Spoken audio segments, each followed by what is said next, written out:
This slide I developed to talk about the anatomy of denial, to explain it.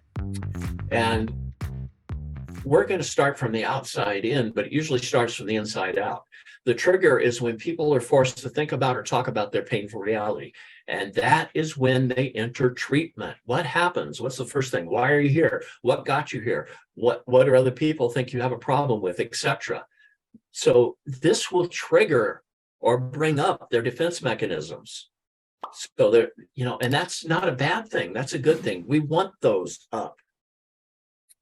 So the right side of the screen, there's an image, and a lot of people see different things with this image. Some people see a coliseum. Some people see a stop sign. Some people see a toilet seat. I had one good old boy. I was doing training in Missouri. He says, "Well, that's looking down the barrel of my firearm, my rifle," and that was so. There's no wrong answers here. For me, when I first developed this, I said, well, what do I see when I look at this? What does that bring to mind? And for me, I'm a real fan of sci-fi fantasy. And what it brought me to mind was the Starship Enterprise, the spaceship. So some of you may not be very up to date with Star Trek. I actually, in the 60s, watched the very first episode on TV when Star Trek first came on with William Shatner and Leonard Nimoy, James Kirk and Spock. So, and I watched all the movies and all the series. So when I think about the Starship Enterprise and realizing when it is in dangerous territory, it has shields to protect itself.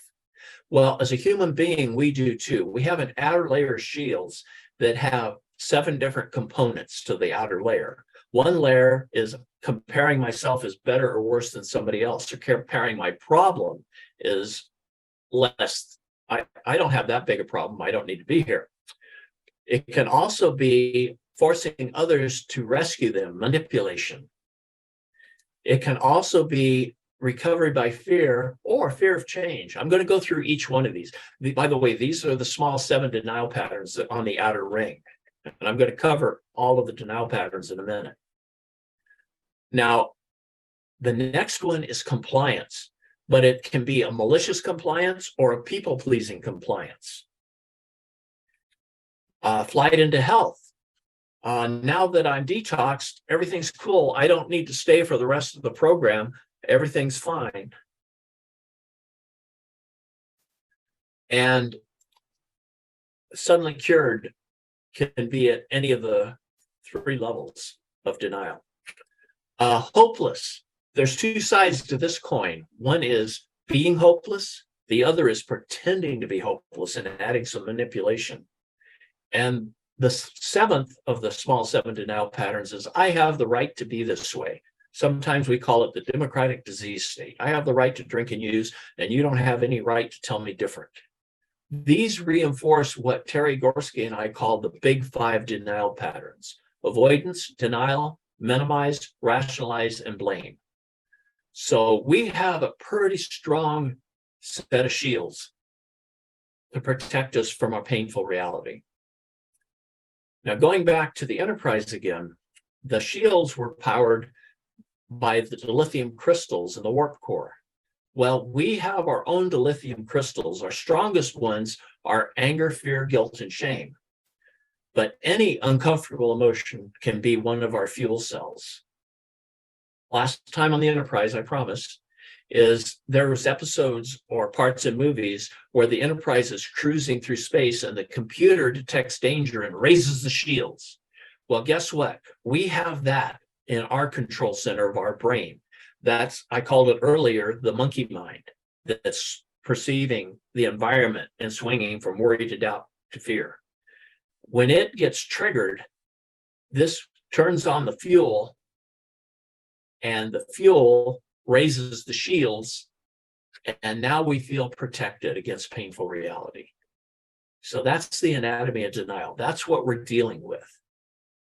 And like I say, it starts when people detect painful reality. So when you're working with somebody in treatment, now this is very, very true if they have a moderate to severe unresolved trauma history.